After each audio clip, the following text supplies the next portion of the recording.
मुग्धा और उसकी सास के बीच पूरा समय सास के किसी ना किसी काम को लेकर मतभेद चलते ही रहते हैं। बहू, ओ बहू, जरा चाय बना दे। मुग्धा चाय लेकर आती है। ये लीजिए, और कुछ चाहिए? अरे नहीं, बस चाय पीने का मन था, जाओ तुम दूसरा काम करो। चाय पीने के थोड़ी देर बाद सास दोबारा मुग्धा को आवाज लगाती है। अरे बहुरी, आओ बहू, जरा हलवा तो बना दे, मीठा खाने को मन हो रहा है। इसी तरह मुग्धा की सास पूरा समय कोई ना कोई काम बताकर उसे रसोई से बाहर तक निकलने नहीं देती। कभी चाय, कभी हलवा, कभी पानी तो कभी दूध, हर समय खाने को चाहिए और उसके लिए अपने हाथ पे बिल्कुल नहीं लाने। परेशान किया हुआ है इन्होंने। सास की जबरदस्ती परेशान करने की आदतों से दुखी मुग्धा एक शाम सचिन के साथ अपने कमरे में बैठी हुई बात कर रही होती है। सुनो जी, मम्मी जी की ये जानबूझकर मुझे परेशान करने की फरमाइशों से मैं बहुत फ्रस्ट्रेट हो चुकी हूँ। पूरे दिन में एक सेकंड का आराम नहीं मिलता। रसोई से बाहर कदम रखती नहीं कि बहू ये बना दे, बहुरी वो बना दे, और इनकी फरमाइशें चलती ही रहती है। अरे मुग्धा, माँ खाने की शौकीन है पर उम्र हो चली है, खुद खाना नहीं बना सकती इसलिए तुमसे बोलती है। अरे तो शौक भी उम्र देख कर रखने चाहिए ना। समझ में नहीं आता, हर समय फेविकॉल का जोड़ लगाए सोफे से चिपके बैठी रहती है। इतना सब डाइजेस्ट कैसे हो जाता है उन्हें? अरे तुम मेरी माँ से इतनी नफरत कैसे कर सकती हो? मैं उनसे नफरत नहीं करती जी, बस परेशान हूं। जहां मुग्धा अपने पति से ये सब बोल रही होती है, वहीं उसकी सास भी कमरे के बाहर दरवाजे से कान लगाए सारी बातें सुन रही होती है और अगली दोपहर रसोई में मुग्धा के पास जाती है।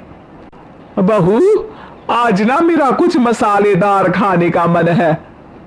तो चाय बना दूं? मुझे बहुत पसंद है। अरे ना, ऐसा कर लिट्टी चोखा बना ले, और हाँ, जितना मसाला बातों में मिलाकर पति को सुनाती हो ना, सब्जी में भी वैसे ही डाला करो, खाना स्वादिष्ट बनेगा। सास की बात सुनकर मुग्धा हैरान रह जाती है। मतलब अब पूरा समय मुझ पर हुक्म चलाने के साथ बंद कमरे में हुई पति पत्नी के बीच की बातें भी सुनती है? अरे बात जब मेरी थी तो सुनने में क्या दिक्कत है? ये कहकर सास वहां से चली जाती है। अरे अब तो हद पार होगी, इस तरह से तो ये मेरा जीना मुश्किल कर देंगी। मुग्धा सास की हरकतों से परेशान उसका हल सोचने लगती है और इसी तरह कुछ दिन बीत जाते हैं जिसमें सास का जन्मदिन आता है। मुग्धा बहुत खुशी के साथ अपनी सास को एंड्रॉइड मोबाइल गिफ्ट करती है। मम्मी, आपको सबसे बात करने के लिए बहुत दिक्कत होती है ना, कभी सचिन तो कभी मुझे बोलना पड़ता है, पर इस मोबाइल से आपको कोई दिक्कत नहीं होगी। एक जगह बैठे बैठे बहुत कुछ कर सकती हैं अब आप। मोबाइल देख सासू माँ खुश हो जाती है, पर उसे इस्तेमाल करना तो आता नहीं, इसलिए साइड में रख देती है।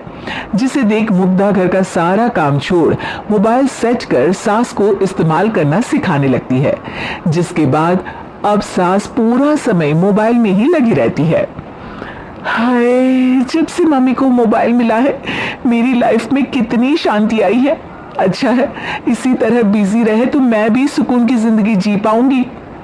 अब मुग्धा जब मन करे काम करना, जैसा चाहे वैसा खाना बनाकर खाना, पूरा समय रिलैक्स और खुश रहने लगती है।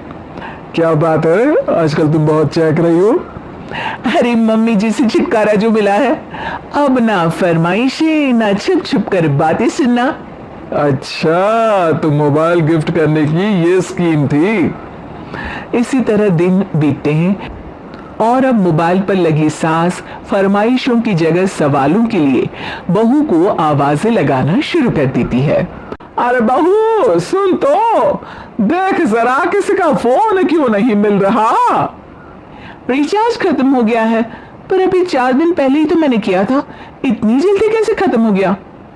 अरे मैंने कल तेरी कनाडा वाली मौसी सास से 3 घंटे बात की थी ना। क्या, इतना महंगा तो मोबाइल भी नहीं आया जितना महंगा इसका रिचार्ज पड़ रहा है। इसके बाद तो जैसे मुग्धा के दिन के 24 घंटे में से 20 घंटे सास के पास उनके मोबाइल रिलेटेड प्रॉब्लम सॉल्व करने की ड्यूटी ही बन जाती है। अरे मुग्धा, ये मोबाइल में अचानक तेरी मौसी सास की शक्ल क्यों दिखने लगी और ये तो हिल भी रही है? मम्मी, ये गूगल डुओ का वीडियो कॉल है, इसमें आप बात करने के साथ एक दूसरे की शक्ल भी देख सकती हो। अच्छा, ये तूने मुझे पहले क्यों नहीं बताया? अब बताने के लिए पहले नहीं बताया। इसी बीच सचिन भी वहां आ जाता है और सास अपनी वीडियो कॉल में बिजी हो जाती है। क्यों, सास बहू में क्या गपशप चल रही है? इसे गपशप नहीं, दिमाग का दही होना बोलते हैं। पर तुम तो मम्मी को मोबाइल देकर बहुत खुश थी, फिर क्या हुआ? हाँ, उसका सुकून भी कुछ ही दिन मिला। अब घर के टंटे खत्म हुए तो मोबाइल की टिंग टिंग शुरू हो गई। देखो भाई, कुछ पाने के लिए कुछ खोना तो पड़ता है। आखिर तुमने मोबाइल अपने फायदे के लिए ही तो दिया है, तो फिर सवालों के जवाब भी देने पड़ेंगे, क्योंकि जब तक उनके हाथ में ये फूथरू रहेगा, तुम्हारी लाइफ में प्राइवेसी और सुकून रहेंगे। कहने का मतलब है अगर इससे प्यार बढ़े तो दाग अच्छे हैं।